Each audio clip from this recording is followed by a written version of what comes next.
আসসালামু আলাইকুম, সবাইকে আমন্ত্রণ জনকল্যাণ মিডিয়ার এখনকার বিশেষ সংবাদে। শুরুতেই জানিয়ে দিচ্ছি সংবাদ শিরোনাম।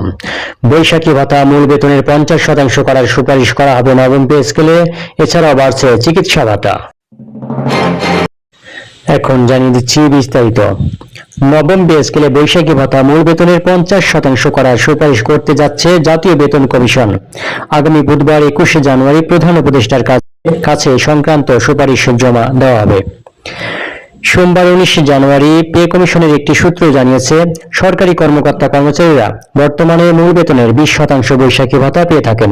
এটি বাড়িয়ে বৈশাখী ভাতা মূল বেতনের 50% করার সুপারিশ করা হবে বলে জানা গেছে।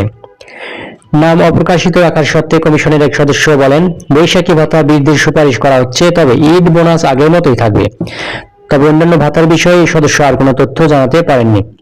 এদিকে নবম পে স্কেলে সরকারি চাকরিজীবীদের চিকিৎসা ভাতা 3,500 টাকা বাড়িয়ে 5,000 টাকা করার সুপারিশ করতে যাচ্ছে পে কমিশন। আগামী বুধবার 21 জানুয়ারি এ সংক্রান্ত সুপারিশ প্রধান উপদেষ্টার দপ্তরে জমা দেওয়া হবে বলে জানা যায়। সূত্র আরো জানিয়েছে, নবম পে স্কেলে 2 ক্যাটাগরিতে চিকিৎসা ভাতা দেওয়ার সুপারিশ করা হচ্ছে। প্রথম ক্যাটাগরিতে যে সকল চাকরিজীবীর বয়স 40 বছর কিংবা তার কম, তাদের প্রতি মাসে 4,000 টাকা চিকিৎসা ভাতা দেওয়ার সুপারিশ করা হবে।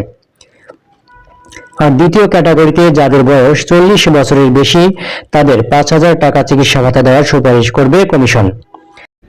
এ বিষয়ে পে কমিশনের এক সদস্য জানান, তরুণদের চেয়ে বয়স্কদের চিকিৎসা ভাতা কিছুটা বেশি করার সুপারিশ করা হচ্ছে। বয়স্কদের ওষুধ কিনতে অতিরিক্ত টাকা ব্যয় হয়, এজন্য তাদের ভাতা কিছুটা বেশি করার সুপারিশ করা হবে। অবসরের পর একজন সরকারি চাকরিজীবী মাসিক 5,000 টাকা করে চিকিৎসা ভাতা পাবেন। এদিকে নতুন বেতন কাঠামো বাস্তবায়ন নিয়ে সংশয় থাকলেও অর্থ মন্ত্রণালয় বাজেটে অর্থের সংস্থান রেখেছেন।